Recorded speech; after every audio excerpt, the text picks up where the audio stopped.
भी नसरुद्दीन को समझा नहीं नहीं, अभी नहीं आएंगे, अभी आप बिल्कुल ना समझाएं। अभी इनको पता मैं आ जाऊँ ना, कल फिर आऊँगा।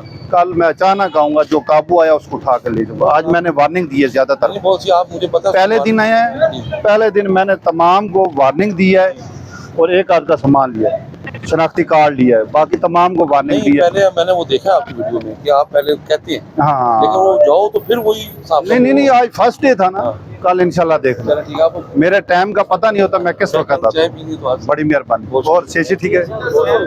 आज रात में ये तो दीजिए, 1 घंटा है मेरा, गरीब आदमी है, वापस कर दो। आज के बाद नजर नहीं आएंगे हम लोग। ये देख लो आगे, देखो ना, आज वापस चले, आपको आज दे रहे हैं ना ये। हाँ ना, कांटा हो कल को आप फिर ये नहीं लगाएंगे, जब बोले कल लगाए। लोगों को दे दे के इन्होंने इधर आगे गलियों में चले जाएं, मोहल्ले में चले जाएं, जाएंगे, रोजी तो कमानी है। गलियां मोहल्ले में जाए। सही बात नहीं, उधर साइड पे कर, उधर साइड पे लगा ले, उधर लगा ले। नहीं करना, लेकिन इस मेन रोड पे तो ना खड़े हो ना। नहीं, उधर नहीं खड़े होंगे। और दूसरा, आपने जो बड़े बड़े पत्थर रोड के ऊपर रखे हुए हैं, वो भी गलत है साहब। रात को मोटरसाइकिल वाला टकरा जाता है, मुश्किल है, वो उसकी डेथ हो जाती है, टांग बाजू टूट जाता है। कौन में आपने देखा रोड के ऊपर पत्थर रखे हुए हैं? पत्थर रखे हुए।